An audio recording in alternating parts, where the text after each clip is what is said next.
Good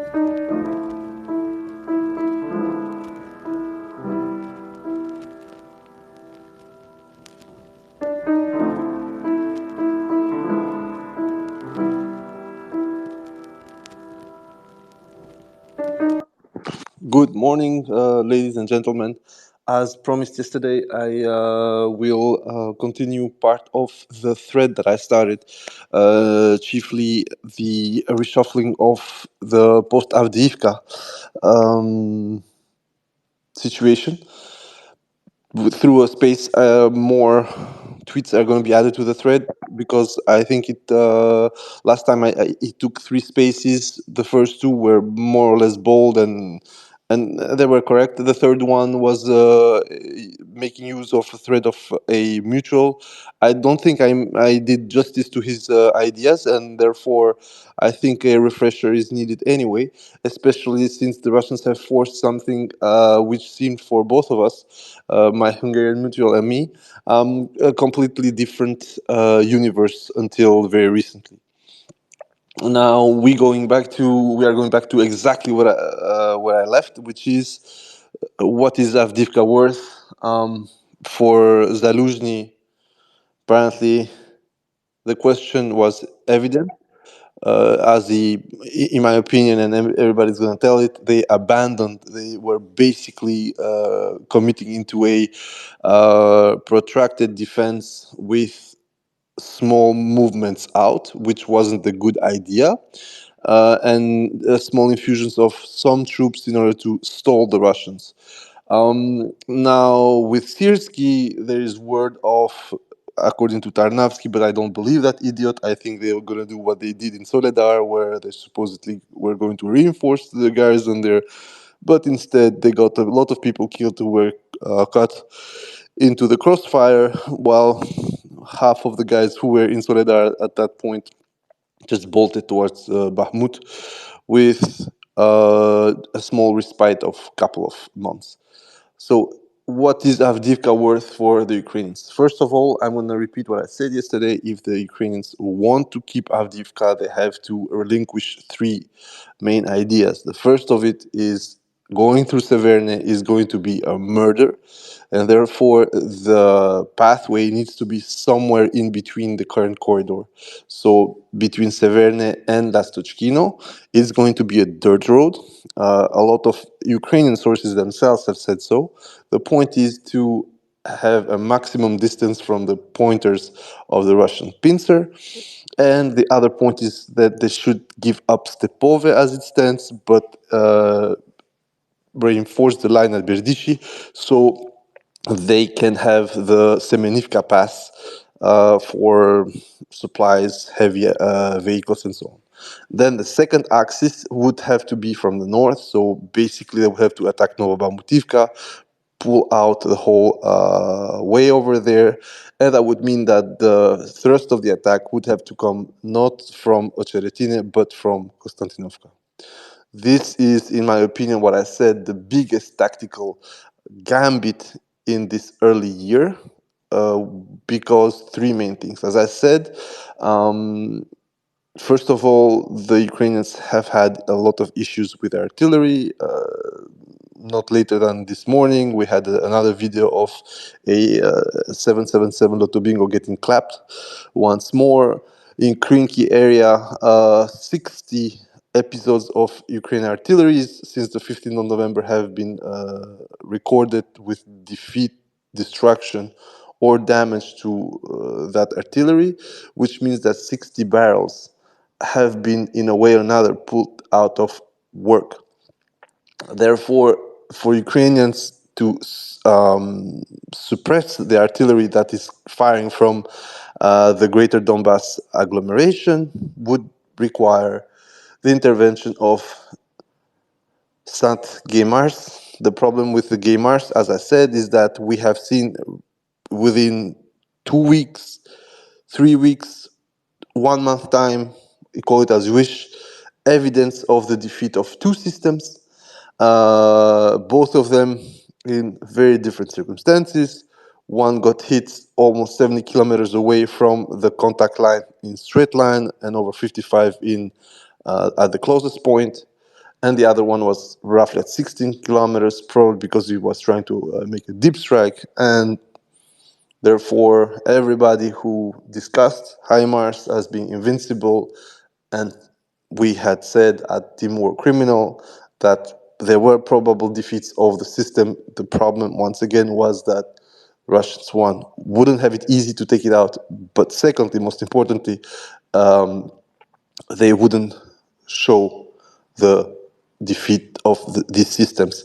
And I think the fact that the Americans stopped using it as a counter-value system but started to use it in a more tactical role also affected the visibility of the system, because before it would get out, slash things 20, 30 kilometers from the lock. But now more and more you could see that HIMARS was taking care of almost everything, therefore exposing itself longer and, well, being more detectable. Anyway, this small part over the HIMARS is gone. Now we go back to what we said, why Ukrainians have a huge gambit in front of them. So basically, there are three levels of problematic for Ukrainian forces. Where do you counter? How do you counter? So basically, what's going to be your orbit? What's going to be your tactical inclination?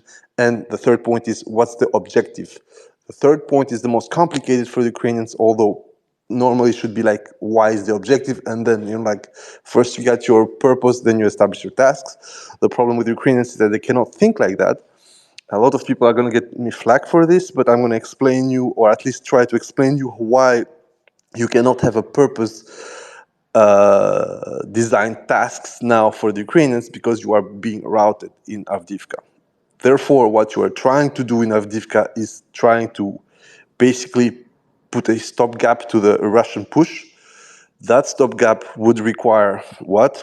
Well, it would require first to tend to the immediate necessities. Therefore, your purpose is going to be built on base of your tactical situation. You cannot have a purpose to stop the Russian onslaught and then establish tasks in front of that, because your front is moving. So first, we had this discussion, and a friend, I think it's Johnny or Kremlin Pidaras, that said that it's basically like trying to change a wheel while you're driving. Well, this is the exact situation. You are trying to reverse the situation while you are getting basically raped. So in this case, it's more like trying to put a condom on your rapist, but it is what it is. No, let's get back to the main problem. The main problem is that in order to, as I said, to counterattack, you need to evaluate more or less the Russian troops that are in the salient. Not outside of it, in the salient. Why in the salient? Because your biggest trouble for Ukrainians, according to Ukrainian sources, is that right now they are at 1 to 5 within the city premises. So let's say that there are 1,000 Ukrainians, you have 5,000 Russians pushing from every single side. This, in my opinion, 1,000 to 1,500 would be the roughly correct number for the Ukrainian forces, mostly because most of the combat reserves within the city are underground. We've seen a couple of such footages. There are other in bomb shelters under the big Soviet blocks, or under the underground on the tunnels of the old coke plant and other industrial buildings. The biggest problem when it comes to that is that, once again, underground, you need communication, you need people to look for you, you are basically blind. You will evade somehow and somewhat detection, but then you need to pop out, and we saw what it gave with the Russian pushes. Both of them were great, not gonna lie. So the one that took the prom zone and the other that attacked the Tsarskaya Kotka, but given the footage that we had from both, they were so-so. So the most problematic tunneling that I saw is that the one at Tsarskaya Kotka was a daring maneuver, and Ukrainians got caught with their pants on their knuckles. But they still got out over 500 meters of the Royal Hunt complex. And they had to clear up 2 trenches just adjacent to the tunnel exit. This worked perfectly because the Ukrainians were not expecting it. who would expect a couple of Zigro bros to go out of the tunnel and mow you down. And the most important part is, however, they still had to go by foot for 500 meters. And the footage was, I mean, the drone operators themselves could not believe the fact that it worked so perfectly. So in this case, the biggest trouble for Ukraine is visibility and awareness. This can be, in a sense, palliated by drones, by external visual aids, and so on.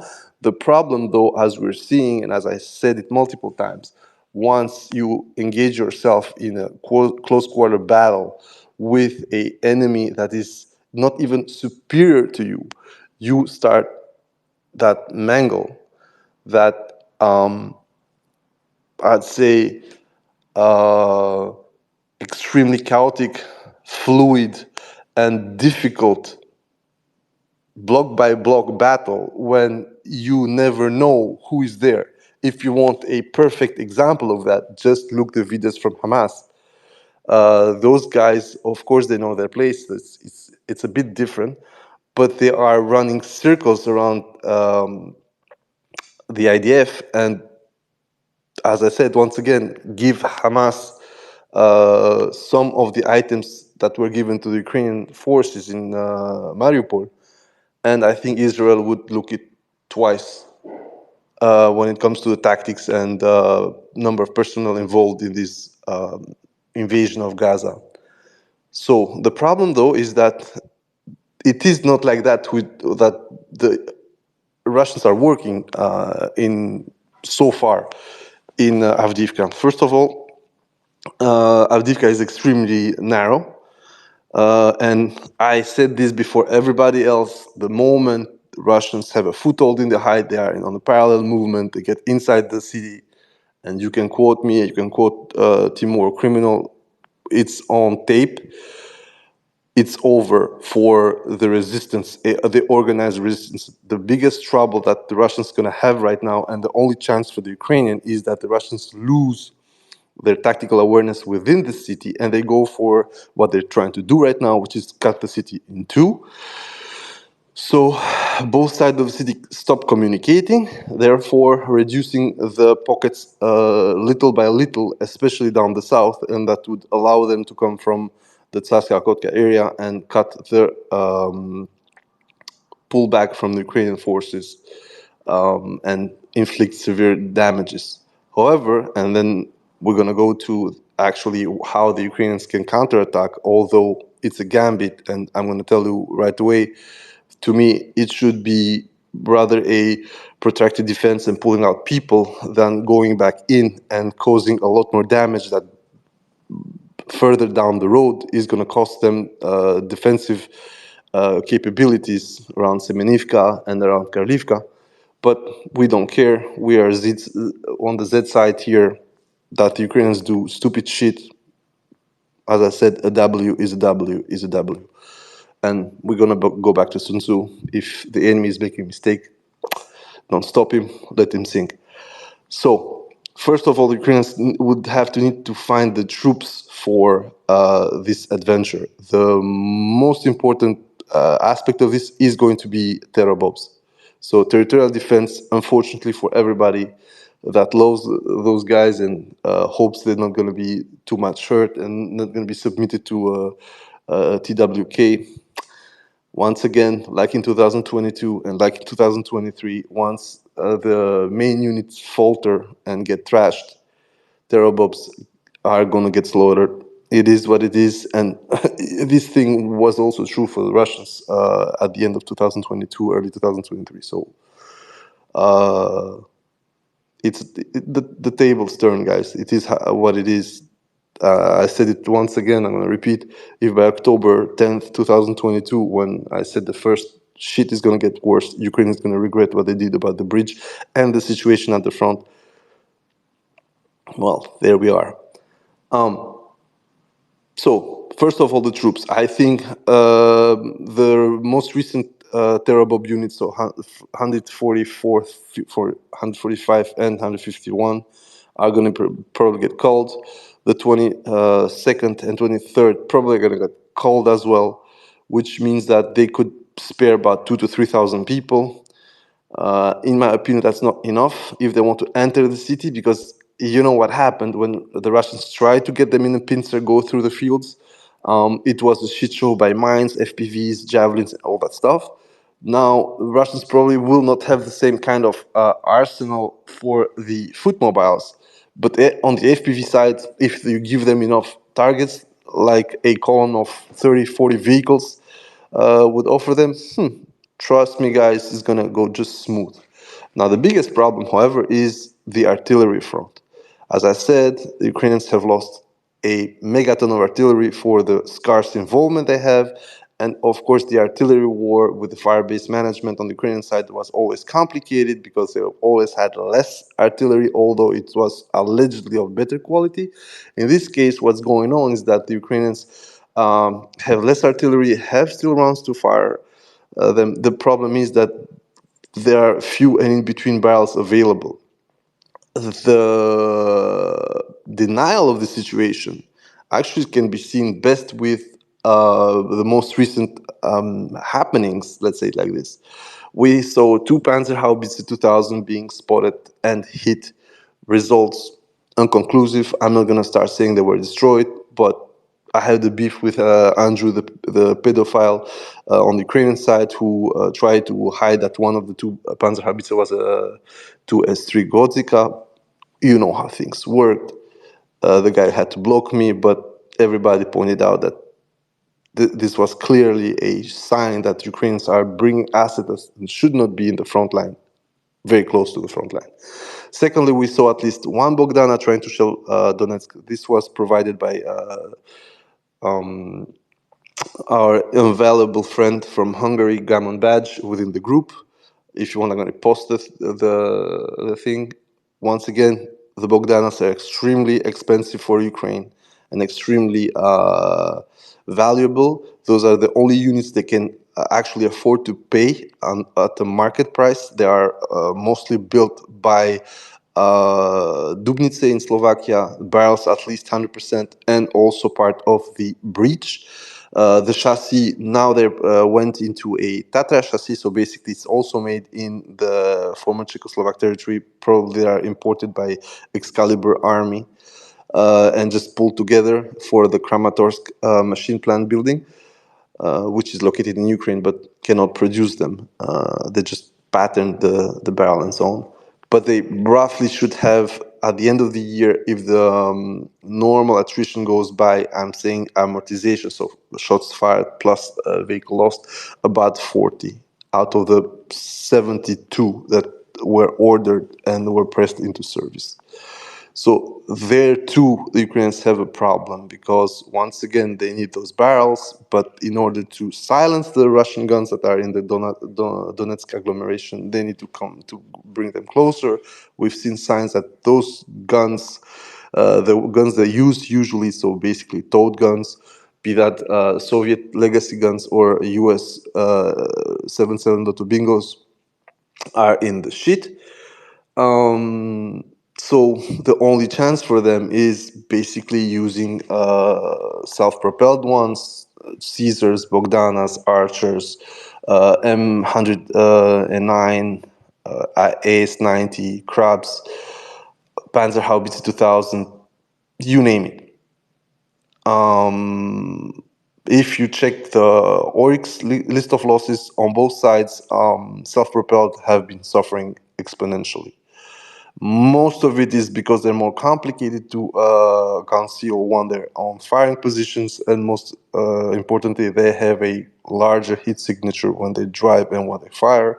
Heat permeates within the combat space, and the steel around them keeps that heat for a longer period, so they are more visible on thermals, and therefore drones are going after them. This is true for both sides, by the way, so there is no point on denying that this reality affects the Russians. However, the Russians have more, and the Russians also have more artillery rounds in any kind of discussion. Therefore, Ukrainians would have to pull back the HIMARS to do counter battery.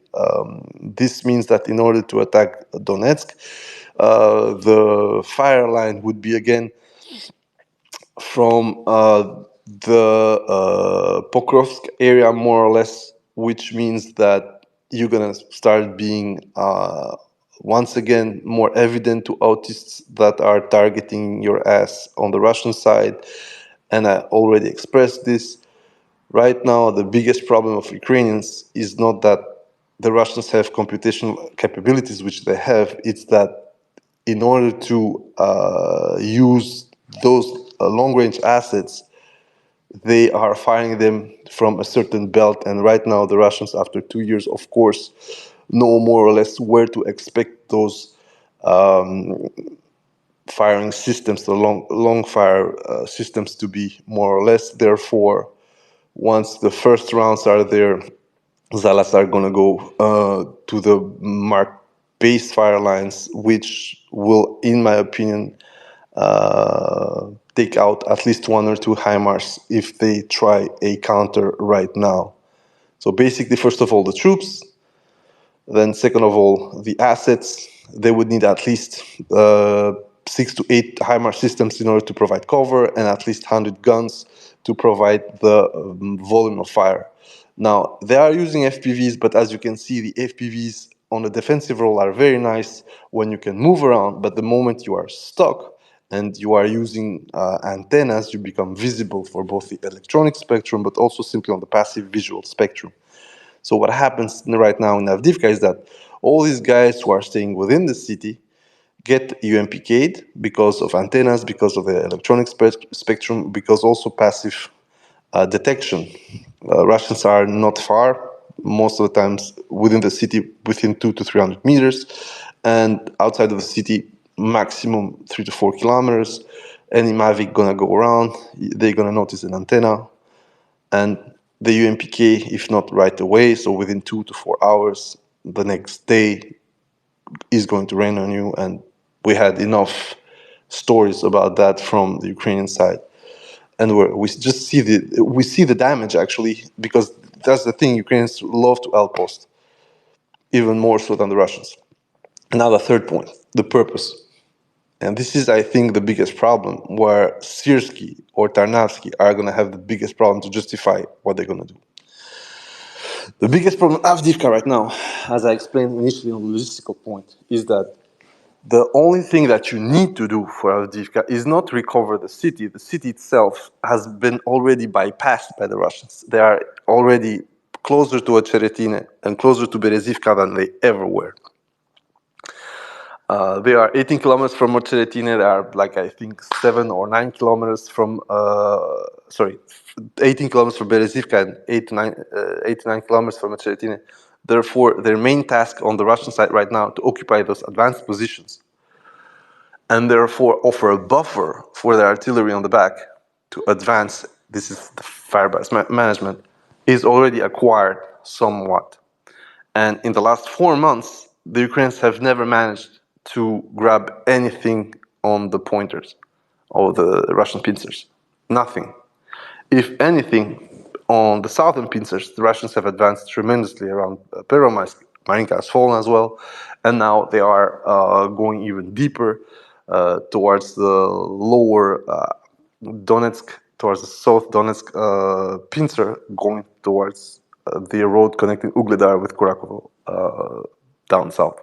So the problem with the idea of countering Avdiivka is that you are exposing yourself to a extremely unbalanced tactical and logistical situation. The Russians are going to be 5 to 6 kilometers from their main supply line. You are going to have to drive at least 20 kilometers. You do not have huge urban settlements around the area, except for Konstantinovka. So your tactical positions is going to force you to come from Konstantinovka down. This means that if you are an Ukrainian and your hub is in Konstantinovka, you are going to get raped due to the fact that the Russians own, as the fire control, about 4 kilometers from Novomamativka up. And then you would have to go through your own minefields to avoid that stretch of the highway. You're going to have to go through the gap between Novo Kalinove and Kalinove and Keramik. Those three small dots there, they're maximum 500,000 people plots, which means that you cannot hide the troops for this operation. We saw what they tried to do with the Bradley, putting them not far from Berdishi, and north of Berdishi, they still got targeted because you cannot hide those mobile panic room barns. So once again, your problem, if you are Ukrainian, is that in order to accomplish whatever you want, even if you have the troops, even if you have the artillery, your artillery will have to first start treating Novo-Avdiivka in order to free the highway that comes from Konstantinovka towards Avdiivka. That problem means that you're going to give away any kind of element of surprise. And most importantly, if the Russians see you commit a second column from the lake belt from Semenivka and Karlivka, that's going to become your choke point there, because the exit at Semenivka is at FPV range. So if you start pulling out vehicles, you will have to have a second fire base trying to aim at Pervomaysk and Vodiane. This is taking out already scarce equipment for a battle that strategically is already lost.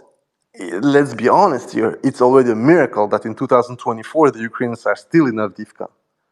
That salient should have been gone early 2023. But once again, Ukrainians had ammunition, they had freshly delivered self-propelled howitzers, they had enough barrels to fire.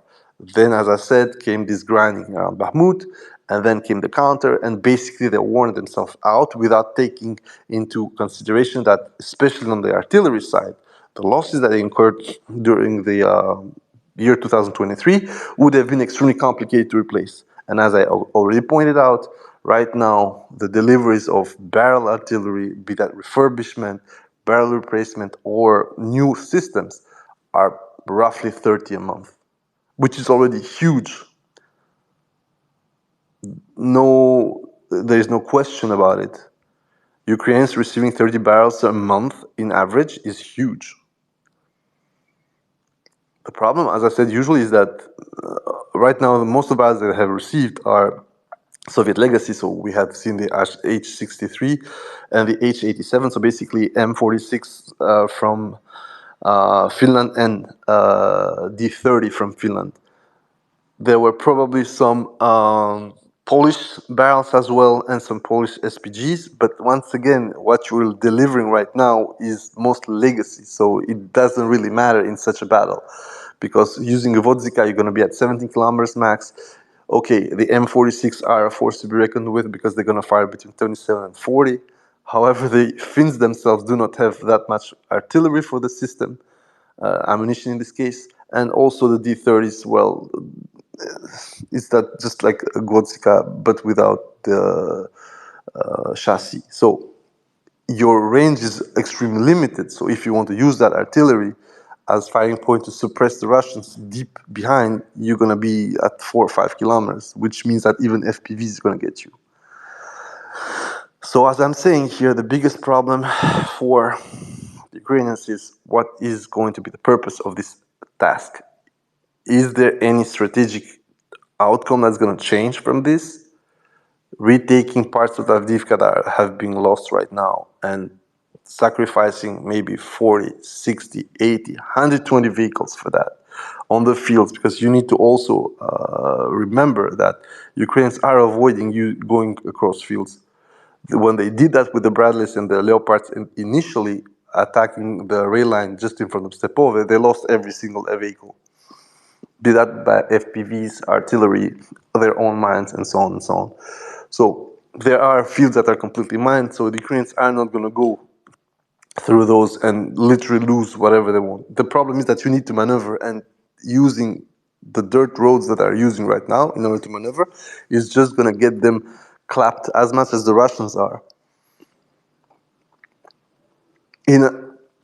I think that, in my opinion, the Russian forces that are defending Krasnogorivka are literally praying for this.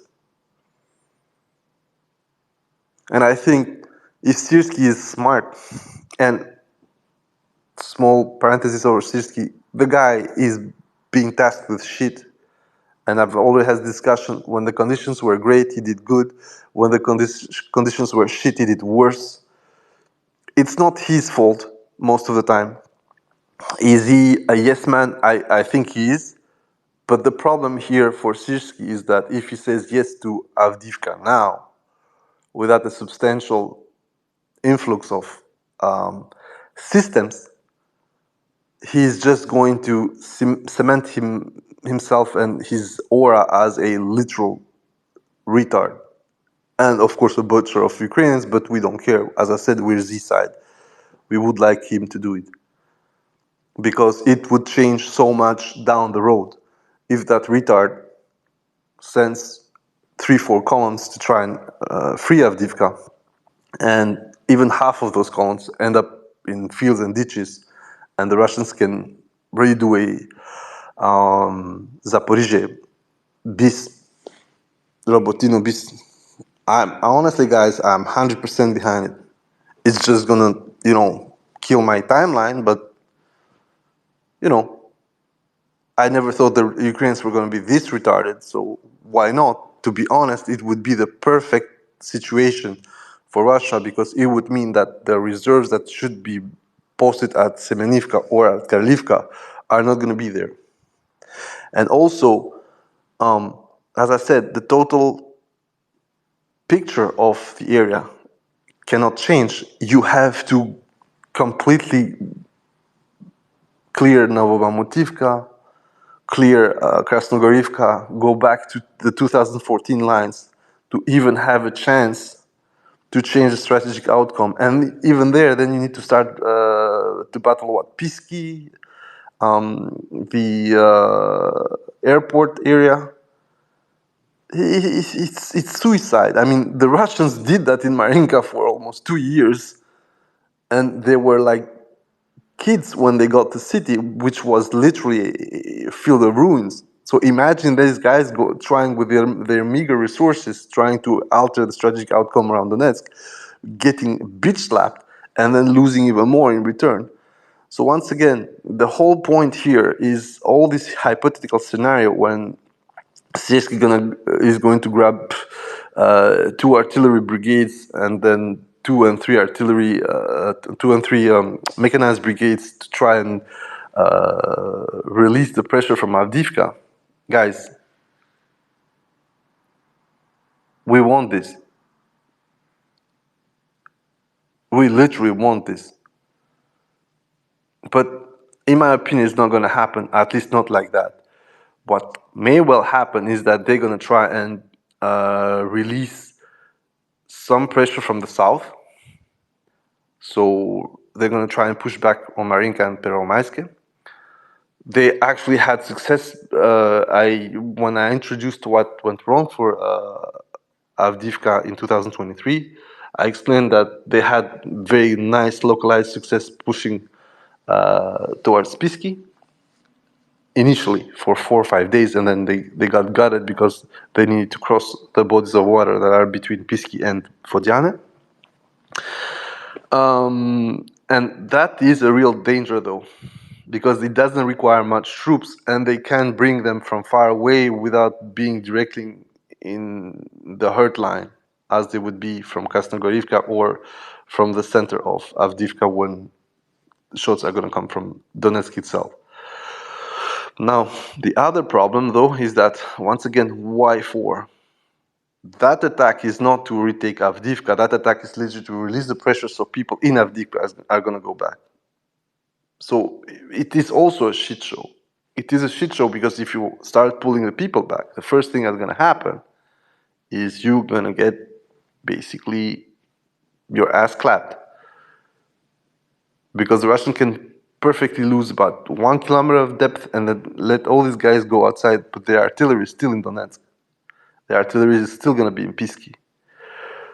So what you're gonna have to do is once again bring a bunch of guns in order to cover these guys, HIMARS to cover these guys. So you're gonna start stacking up assets where the Russians can see you again, and you're gonna have maybe counter battery, and you are gonna lose again far more important assets for something that you should never entertain in the first place. And once again, the attrition around and in Avdiivka is in a part also due to their stubborn defense, but the way the Russians attacked the city. And I said this when they established a salient around Avdiivka. It wasn't perfect, which meant that basically the Ukrainians could inflict the losses they had now, could also organize. But once again, you can be the best, most inventive, super duper commander and have all these mega brand new, super modern cyberpunk schemes. There are three things you cannot go against in life. First of all, topography. Second of all, attrition. When you're a smaller pool of men, doesn't matter if you lose one or two or three and you kill 10 on the other side if those guys have 10 times more. And this is what the Ukrainians never did, and everybody's saying it. Butuzov is saying it, Chaplenko is saying, Petrenko is saying, Sternenko is saying it. Every single time that the Ukrainians should disengage, for some reason, they don't. Remember that this was the trope and the cope that the Russians are not defending in depth. Of course not, bitch. The whole point for the Russians is to keep the HIMARS at bay. But for Ukrainians, what's the reason? There is not going to be a big arrow offensive around Donetsk. And everybody is seeing through to it. What the Russians are doing right now is like literally they are pushing the Ukrainians to a point where Donetsk itself is going to be a PR move, but also a tactical and later strategic move. But if you want to stop this crescendo of threats, well, maybe you shouldn't have done what you did in Bahmut. I already made a meme yesterday, also this morning, with Neil Howard actually crying that Syrski had cost them 1/3 of the forces during the counter. What the fuck should you do, bitch? Your biggest problem with Bahmut is that it leads to Konstantinovka. And if you lose Konstantinovka, I explained the thread, then you fucking lose 45, 47 kilometers of direct linkage and you need to do a small rerouting. But once that small rerouting is there, the next target is not anymore somewhere around Pokrovsk, it is Pokrovsk.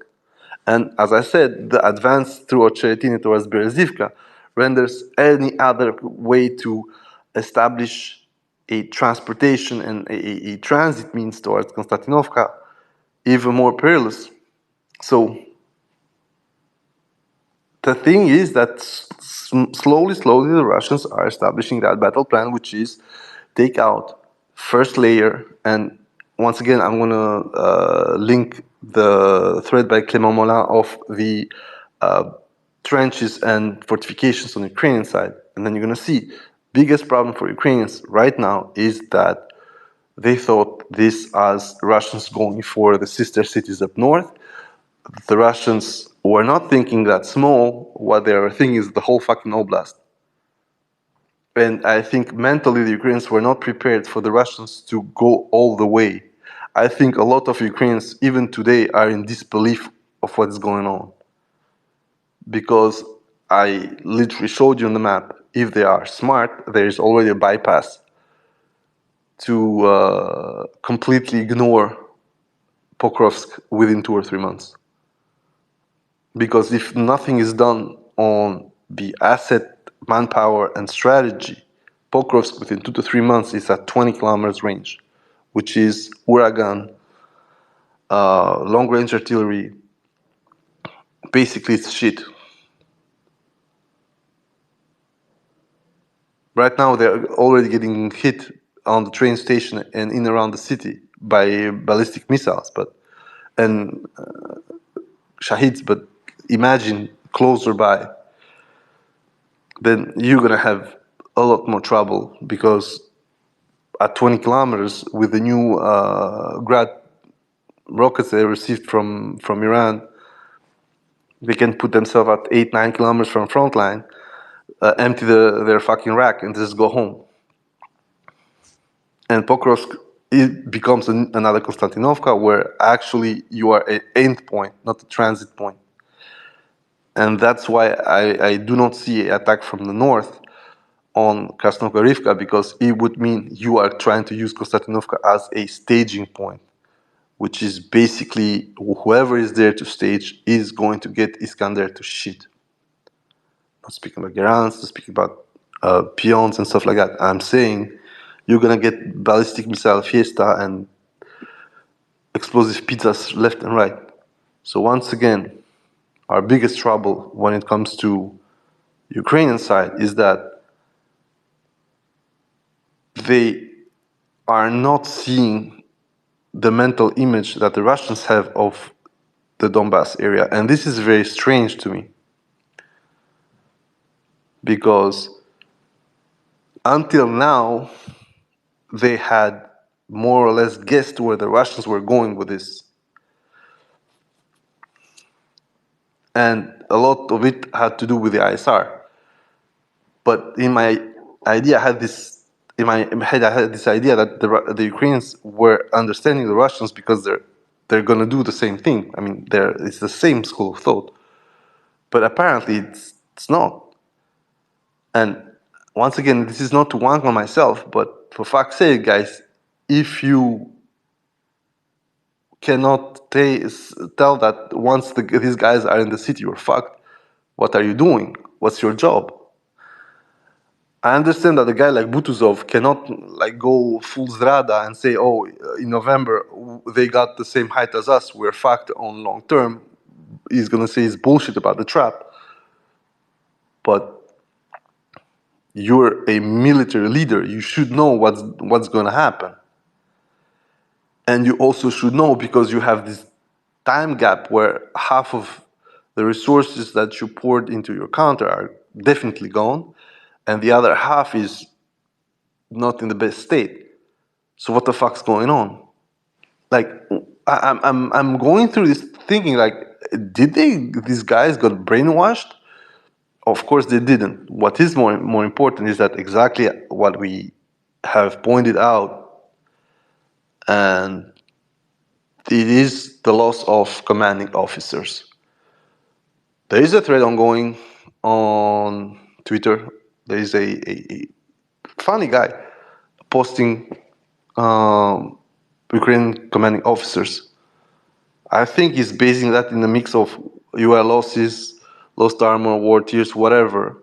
But anyway, the thing is that those guys have proven lost over 3,200 people. Russians are proven lost 3,500 something. So the difference between the two, when it comes to officer loss, is proven, and we're not factoring those that are in captivity on the Ukrainian side and those who are missing in action. Because that's the funny thing, sometimes with Ukrainians, a lot of people are missing in action, like over 20,000 military age, of which 15,000 apparently are military, and the Ukrainians cannot seem to know where these people are. It's funny. I surmise there are probably a lot more. But anyway, the point is that I think the biggest trouble is that even with the American input when it comes to detection and wargaming, I think Ukrainians are having more and more trouble with having a continuity of what they are seeing on the ground and what they want to do.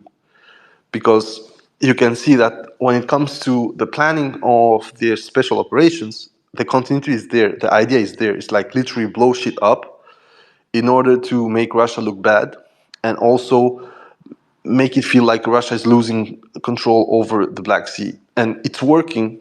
Once again, it's on the PR value of this and the wow factor of this is working perfectly. Everybody's talking about half of the Black Sea fleet being gone and shit like that. I'm like, oh wow. And I'm not speaking randos on the internet. I'm not speaking for myself. I'm speaking like decision-making people. So this lack of continuity between those who are on the ground, because like you got losses going on and you don't lose small personnel, it's just not junior lieutenants and lieutenants. No. You got heavy hitters in there. You got majors, you got colonels, you got lieutenant colonels and so on. So all these guys, once they are counted, they make up literally for about 20-25 brigades worth of um, commandment, command and control. And I'm speaking the big wigs. I'm not speaking the small fish. And then you start fucking like, maybe it's just this.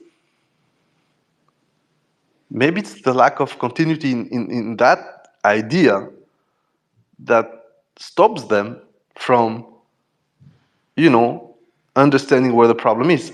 And also, because of this newfound Nieto army that they want to establish, maybe it's their conflict between the guys who know the terrain and who also think like the Russians,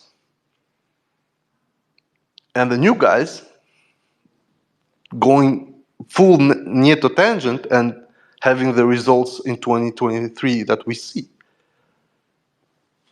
Is it this? If it's this, then we got the meme tire problem, which is that they are believing in their own PR. You got guys like Madjar, for instance, who is literally a L poster, L child poster for Ukraine. Everywhere he goes, this guy. Every time Ukraine loses. Like, and Krinky, in a sense, is exactly what's going on here. Yes, there are Russian losses. I'm not discussing it. I'm saying there is no progress in Krinky. It's been now, if we have to start it as Lost Armor started the 15th of November, although they have started Krinky since late summer, the gains on that area with the potential exploitation are zero. Even Cope State is pushing them as disputed zone because they cannot develop anything from there. And you got fluctuations. Sometimes the Russians compress them and they push them back to the marshes. Sometimes they come back because events, they bring up more artillery, they use FPVs, they, like happened to Moses, they identify their firing spots and they hit it with whatever they have, HIMARS, FPVs, other missile or rocket artillery, doesn't matter. So it's a fluctuating but a real stalemate when it comes to Krinky. And this is, I think, the new Ukrainian leadership doing this. The old guys, I think, started very early by either dropping their weapons and getting the fuck out, or mounting a very bloody defense. And the defense of Kiev was exactly that. They fired on their own people. And now we learned that Syrskyi was busy with this shit. In Borodyanka, they literally gutted a Soviet bloc with Smash just to stop Russian columns there. And to this day, the massacre at Borodyanka is being pinned on the Russians, while we have pictures of Russians literally moving through while the high rises are getting hit. And we had these purges about so-called Soviet mentality and so on. But the reality is that the only thing that made Ukraine still stand is mindless and complete lack of self-preservation of many of its citizens that went out to fight the Russians initially, and many of those didn't return. I already said, the more we advance in the database of posthumous awards, of cemeteries and so on, we see that the very first day, a record number of people were killed trying to fight. Of course, it was the first strike, it was a blind shot, whatever you want to call it, but still you can see that Ukrainians, despite whatever was said, they were losing people by the dozen per area of combat.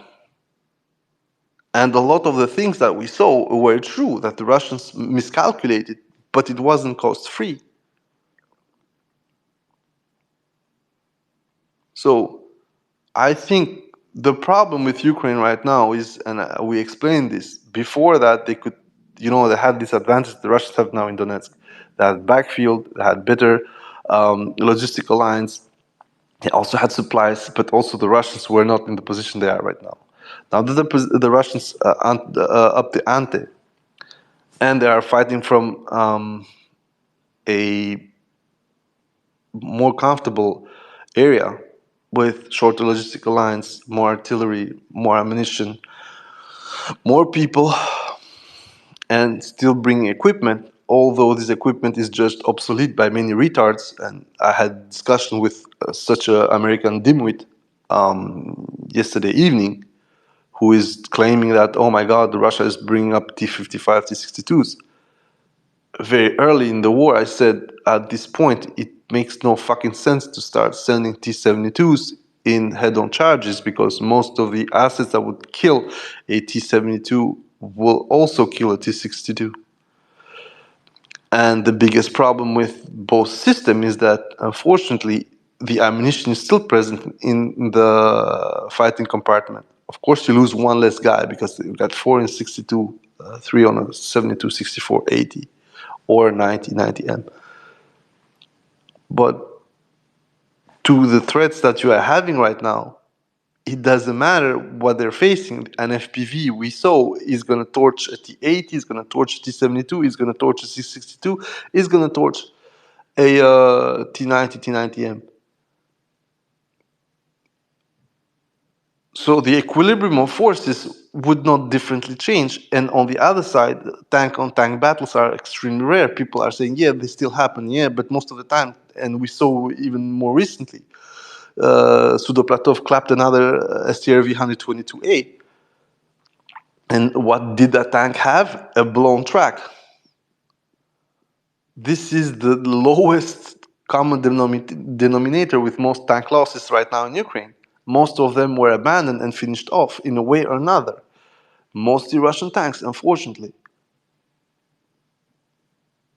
But once again, I'm telling you, a tank has this problem. It has literally the weakest link being the tracks. Once that shit blows and you cannot have the peace and tranquility to repair it, to short track, whatever you fucking want to do, you are cooked. It's that simple. There is no discussion here. And there is no reverse gear, there is no armoring. No, your track link is gonna take any kind of explosive, and if it's not perfectly tensioned, it's gonna blow on its own. So what's gonna happen here in the future? I said basically the Ukrainians are smart. They are stopping any offensive preparations until March, April, May. They see where they stand at their ammunition resupply, and then they maybe get a go to lower Avdiivka. And once again, this is to allow them a breather and stop the Russians from getting where they want right now. And I told you, there are 5 kilometers from the 532, which means that there are 4 kilometers from making Ugledar a lame duck. And this is where we're gonna... Guys, can you hear me?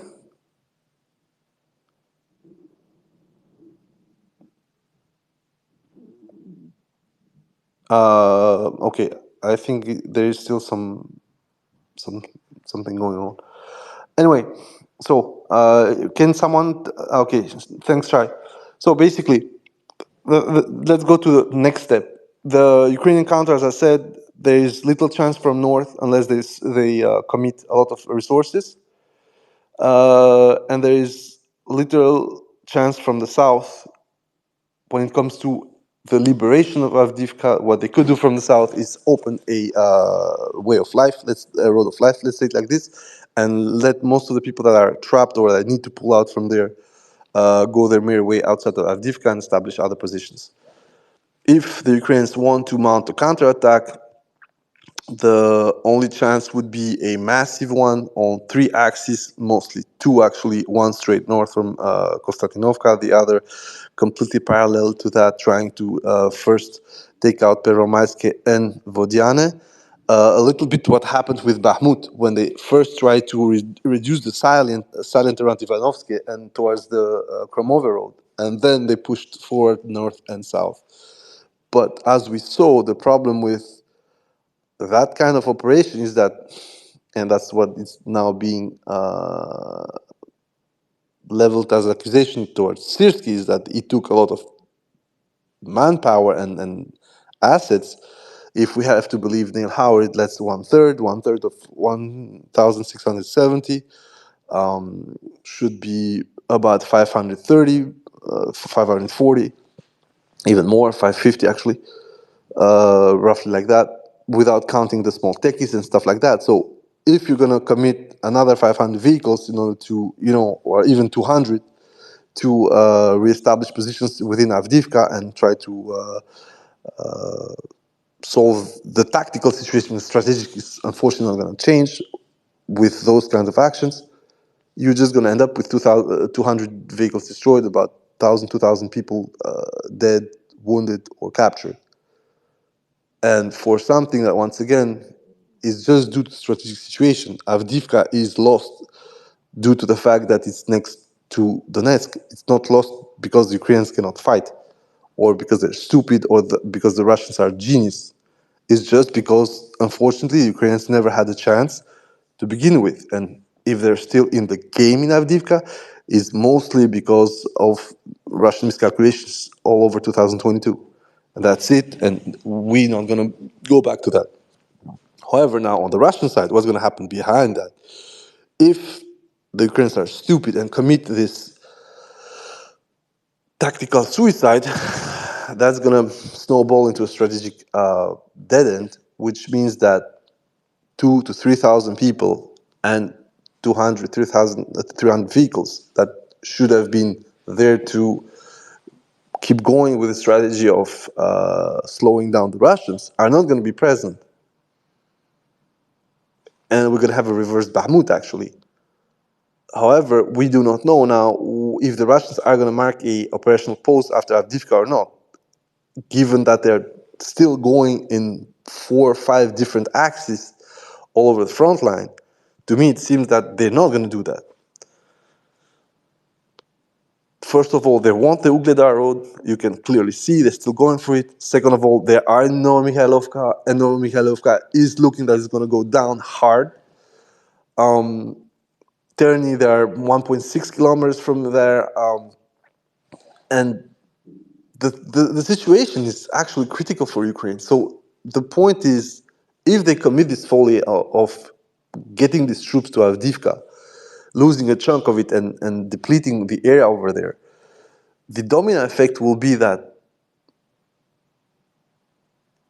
instead of having a Thermopylae in Avdiivka, you're going to have a long walls of Athens all over the South Donetsk, where the Russians are going to pierce through.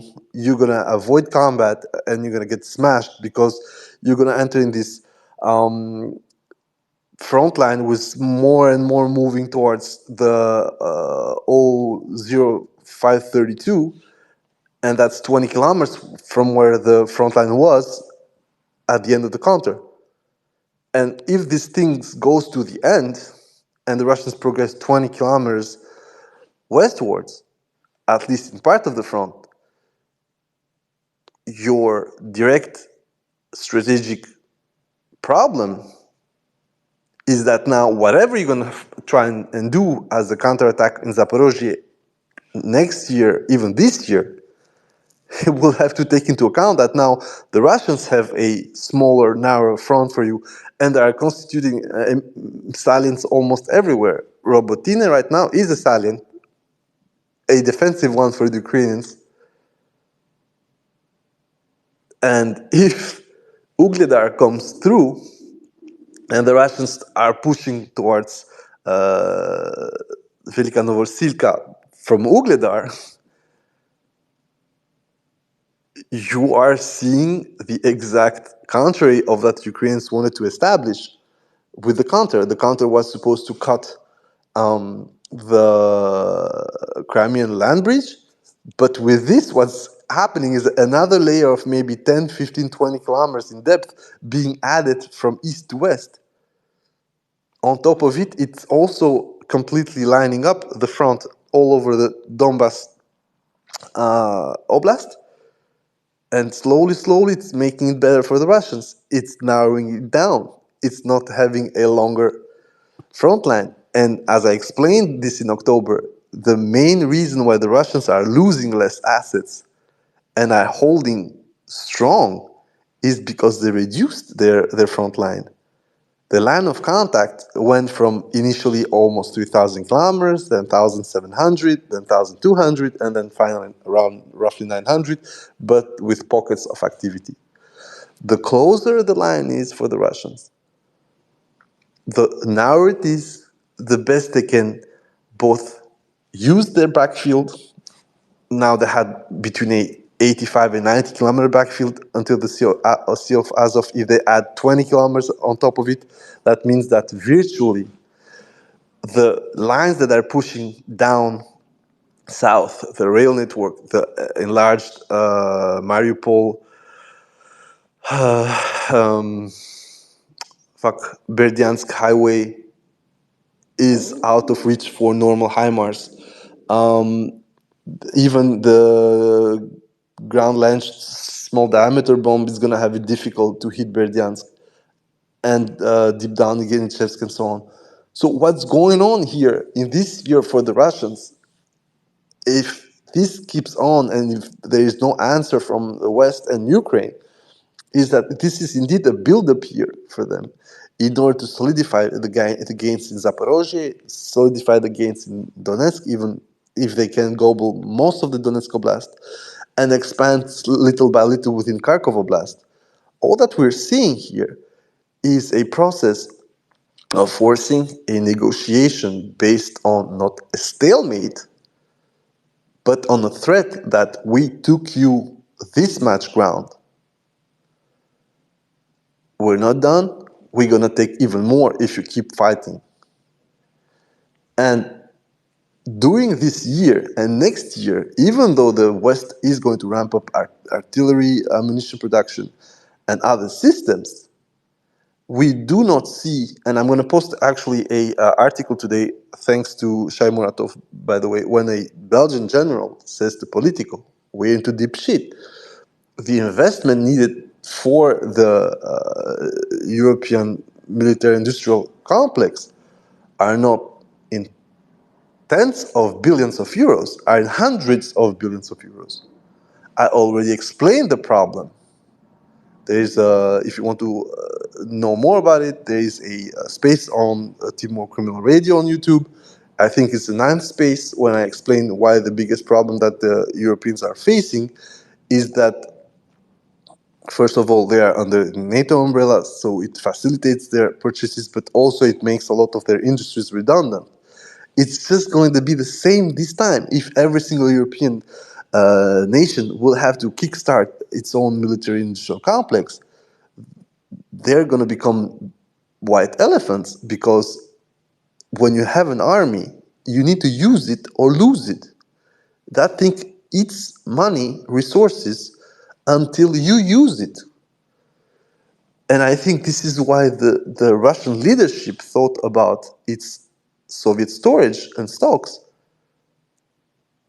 That thing was made for what's going on. Okay, probably in the 80s, not in 2022. But this would have been how the Russians would have fought a NATO into a standstill anyway. Of course, with 30 plus years of technological decay, let's say it like this, because that's how it was, it becomes now a different shit show. But at the end, this shit show is Russia's political legacy that's at stake, its future. So there is no qualm on the Russian side of literally savaging the Soviet storage. And there is still plenty. So the problem here, once again, is that even though the Russians are not where they want by the end of 2024, the threat, implicit and explicit threat, will be like, we can keep this on. And during those 18 or 24 months, if the losses keep being the same and the problems for Ukrainian army are the same, we are just going to see the Ukrainian army running on fumes. And once again, I explained this in May, I explained this in November. It doesn't mean that Ukrainians do not have artillery to fire. No, it means that they cannot have enough to sustain whatever posture they want to sustain. Defensive one? Nope. Offensive one? Nope. The whole FPV bullshit on both sides is funny because it's indeed a cheaper mean to replace artillery rounds. But now we are 1,300, 1,400 euros for thermal view FPVs. We are more in a place where it is more expensive to fire an FPV than fire 2 rounds on the Russian side, because they are literally getting, I think, the Korean rounds for less than $600 the piece. Okay, there's cost of transport, whatever, but still.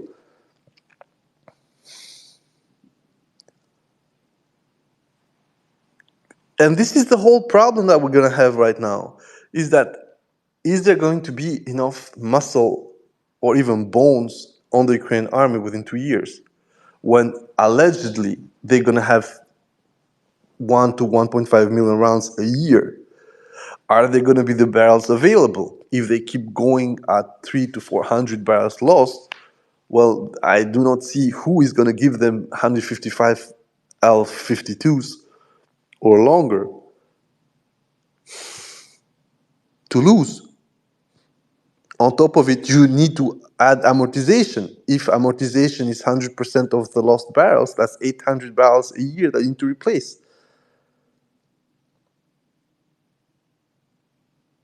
So, what's going on?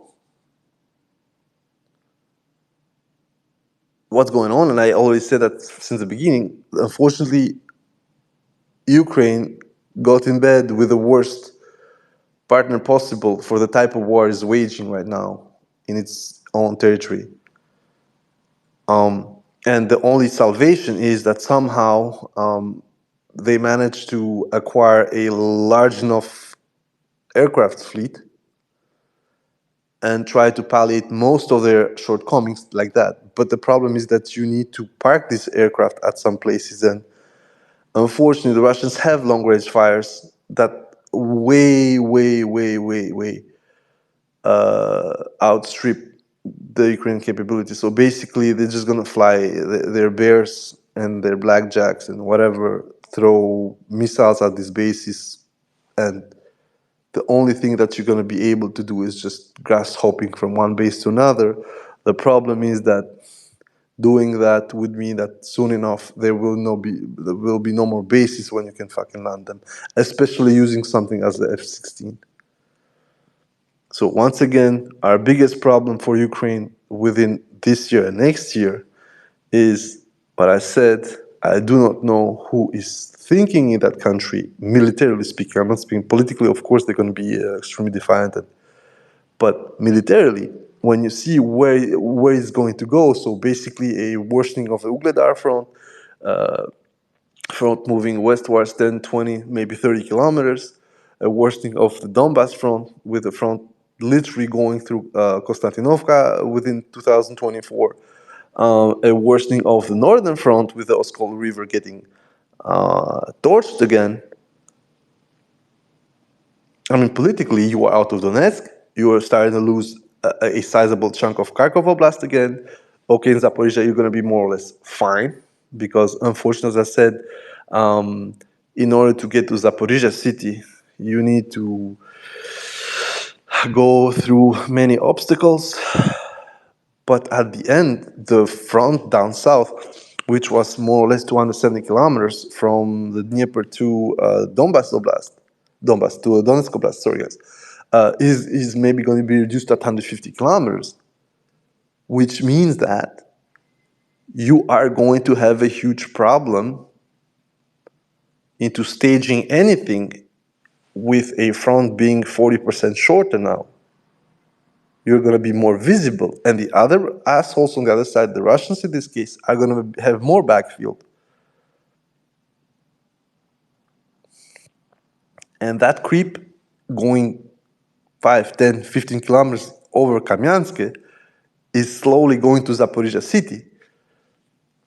And we know what happened to Nikolaev. Of course, Nikolaev had a problem because for Russians, because it was protected by the Dnieper and by 4 bridges. But in Zaporozhye, it's the contrary.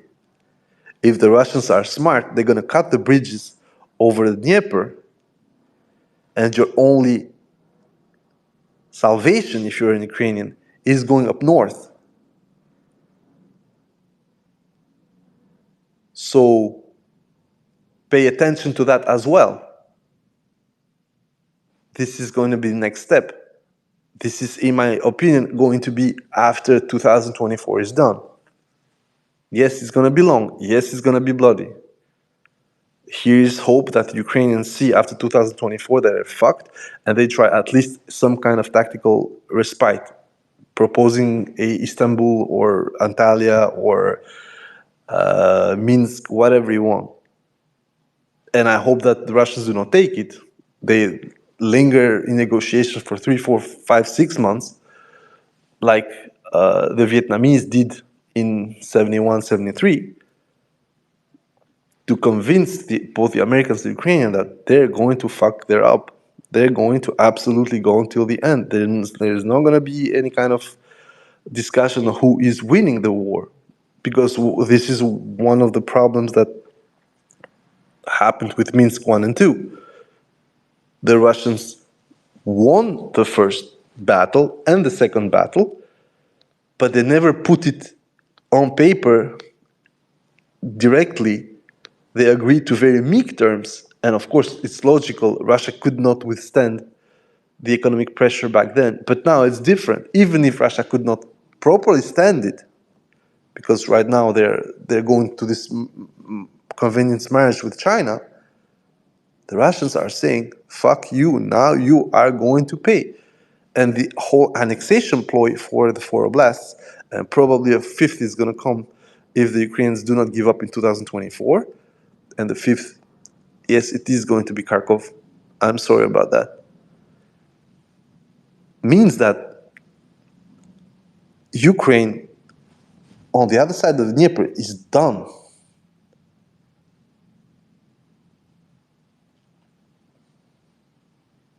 Because then you're going to have another problem. And then a lot of the Zigros who are like phoning upon a Sumy Kharkov offensive, they're going to have what they want, which is basically the Russians coming from the north and from the south now. But then we don't know what's going to happen. Maybe the Americans are going to say, okay, we've seen enough. The rules of these games are fucked, so they're going to just throw up the game board and going to intervene. I wouldn't like to be European on that point, but, you know, we are vassals for the Americans at this point. So, thank you very much, guys. Yes, Kines, that was a funny one. Thank you very much, guys. If you want to add more, or if you want to actually discuss any options or ask questions, you're free to do so. I'm not going to be staying longer. It's Sunday, and I got still things to do. But if you want to ask or contribute, please come forward. I don't bite. Up to you guys.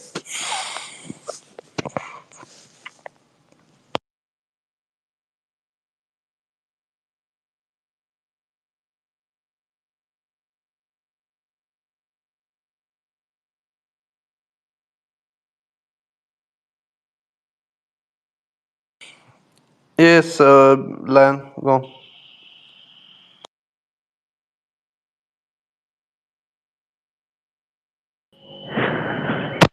I'm audible now.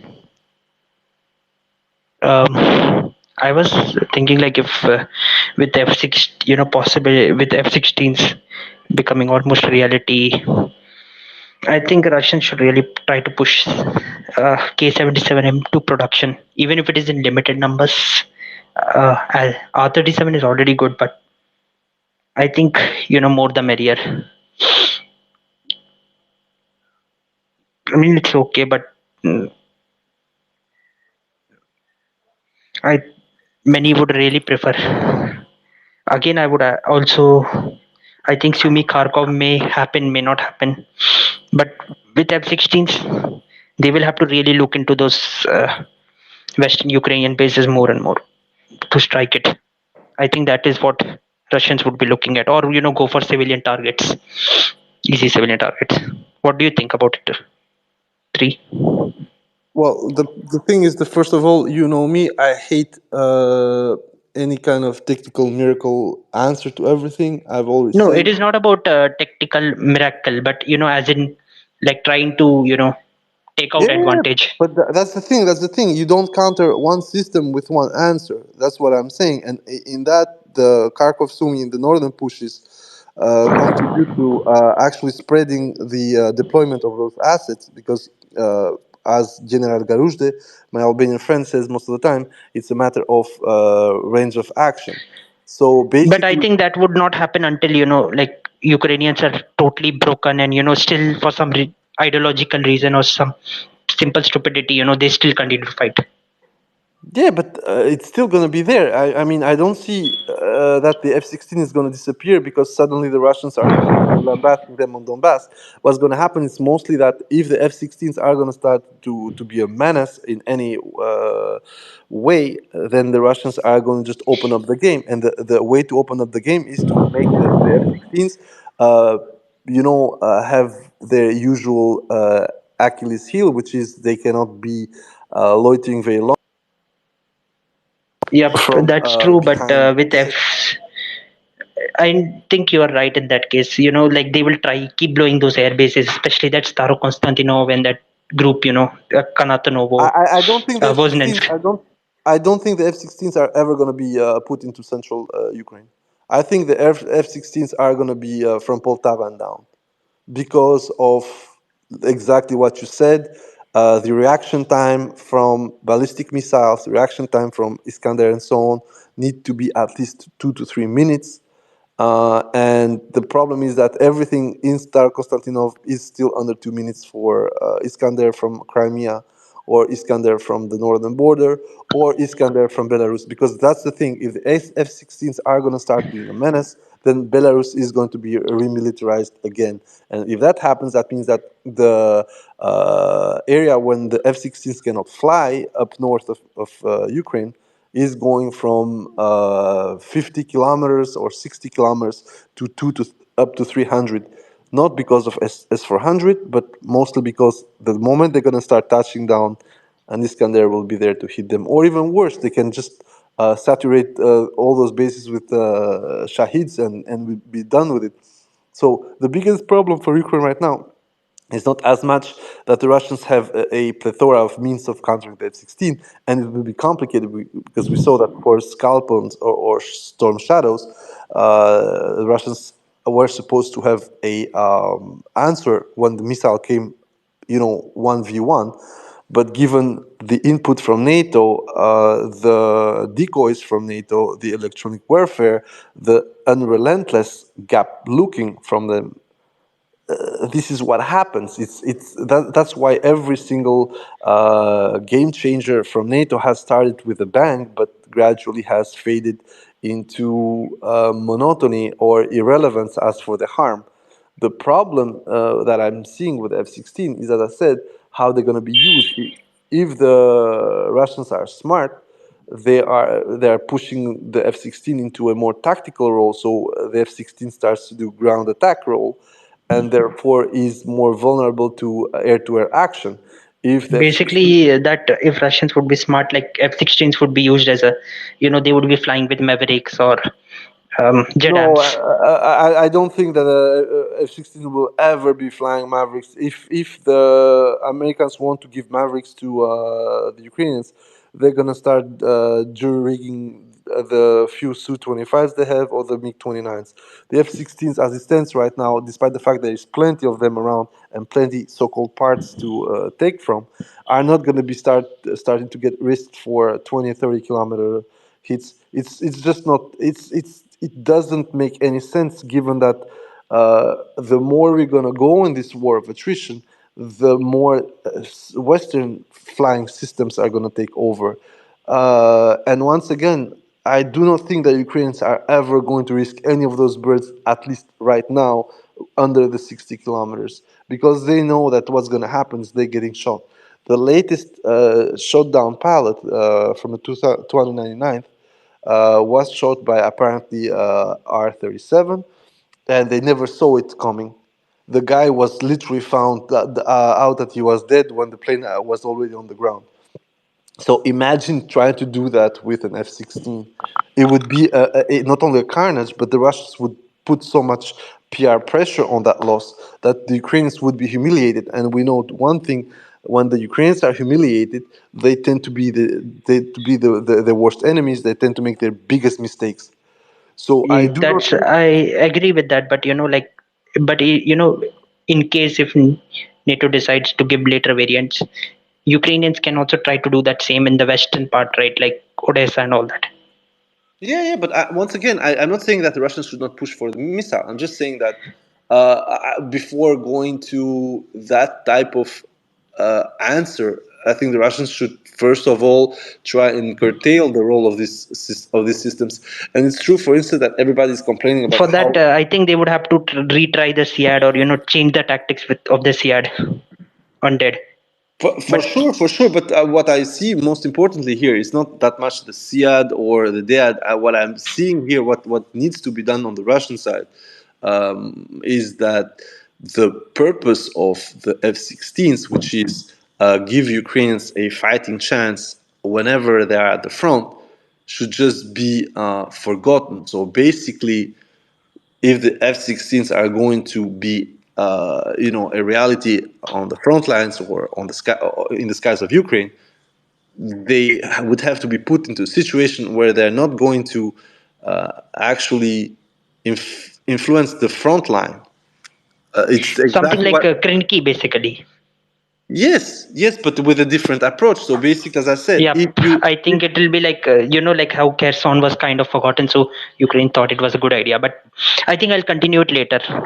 no So problem. Thank you very much. You are always welcome. So, guys, if you want to intervene more or less, it's up to you. I, if there is nobody else intervening, then I'm gonna call it a day. I'm gonna add a bit more maps on the thread and be a bit more concise, because here we speak, but there is nothing visual on the board. So I'm going to add the couple of few maps, and we are going to go exactly where we usually were supposed to be. Unfortunately, with Avdiivka going that fast, just a disclaimer. I always said, and I always said for people who have listened to me about Avdiivka, the moment they are in the city, it's going to be a complete meltdown. However, I wasn't expecting that they would go and cut the city so fast, which just goes to show that nor of the two parties is as strong or as weak as they seem to be from the propaganda they publish. So the Russians are never a 20-foot giant or a 3-foot dwarf. Same thing for Ukrainians, especially for Ukrainians. They are never as strong as they are, and usually the biggest mistake that they make is when they're weak, because they show things that you know people who have an eye for it. I already pointed out a couple of times with the corn faggots. Most of their more recent footage from drones, FPVs, are literally showing them struggling a lot, having lost positions, and just pretending that things are fine. Case in point, their latest video on the south that showed that the whole line of defense at the Michael, what the fuck, Archangel Michael church south of Metallurg Street is gone. There are no Ukrainian positions there. There are no Ukrainian positions up to 2 blocks from there. The whole area has been bombarded. There are Russians running amok all over the south. Just once again, Ukrainians are thinking straight right now. For some reason, they want to show propaganda, but by showing propaganda, they do a bit like what happened to Bobber last year. That were showing Ukrainians very, very far from where they were supposed to be. However, as I said, the problem with Bobber last year is that it was an offensive salient. Here is a defensive salient, so you don't need to go fast and go deep. You just need to close the salient point. And therefore, the fact that Ukrainians are still pushing this narrative of them resisting, yet giving up geolocations, which show that they are slowly retreating or going out of the perimeter we're supposed to defend. This is the important part, and this is a lot of the problems that I'm seeing on the Ukrainian side. They are not thinking straight in PR, they're not thinking straight in strategy and tactics, and this is very, very visible in the way they are coping. I mean, one of the worst accounts in Twitter and TG, Kriegforscher, Osintua, literally went online and posted call from Ugledar from last year. And gore has been going up. Psychopathic episodes have been going up on the Ukrainian side. All these are signs of impotence, signs of losing the plot. And as I said, they also are putting a target in a lot of these people. The more this war goes on, and my biggest problem, I need to tell you guys, on both sides, some of the episodes when they are toying with their victims and stuff like that, it's not that it's not war or I would like that not to happen, but yes, I would like both sides just to be done with. Yes, it's killing. You don't need to be a fuck about it, a sick fuck, especially some of the scenes where the Ukrainians are flying FPVs all over and,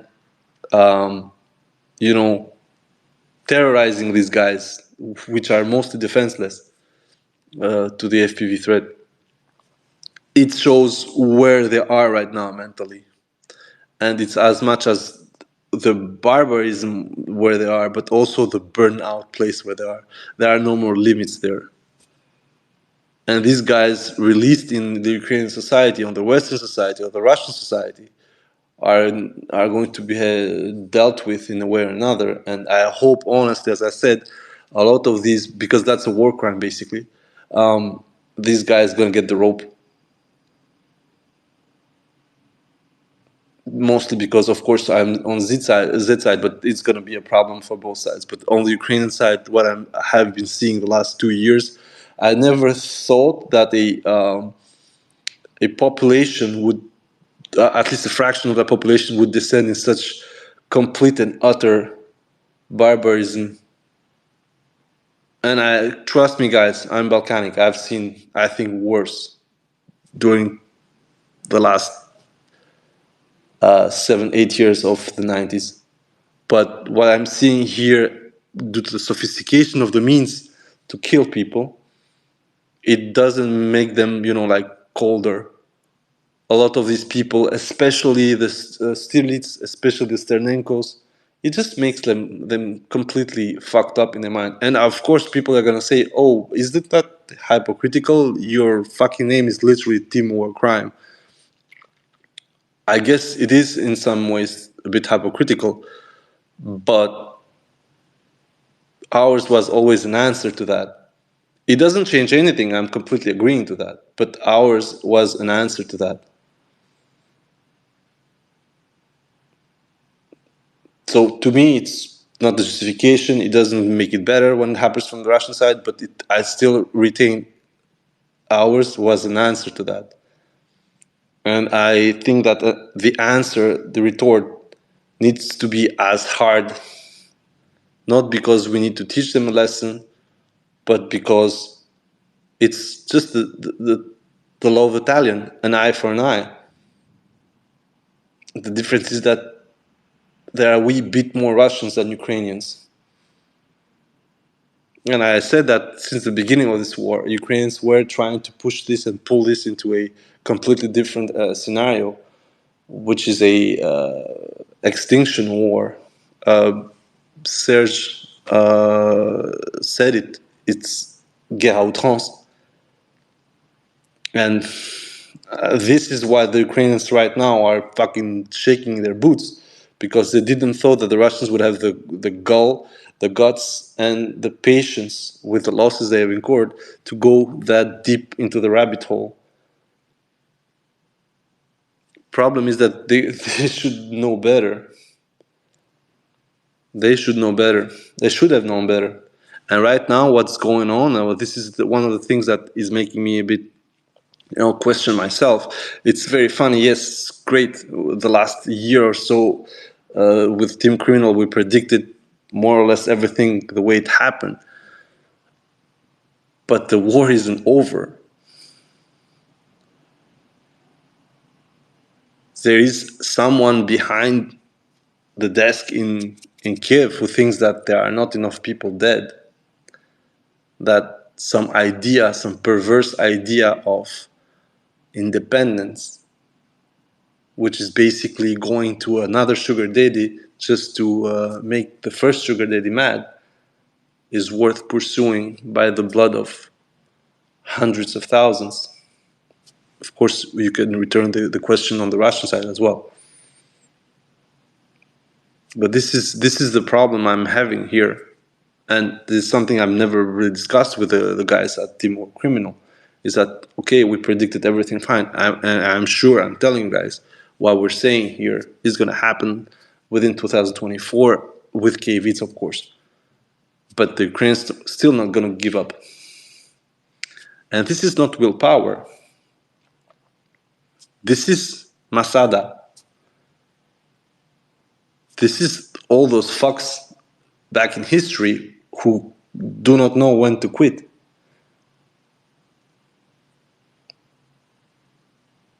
And that's it, guys.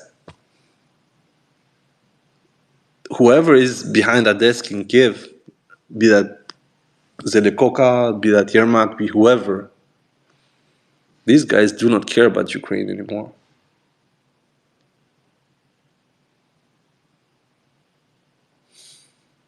And I think the counter in Avdiivka, if it happens, will be the litmus test of what I'm saying. And that's it.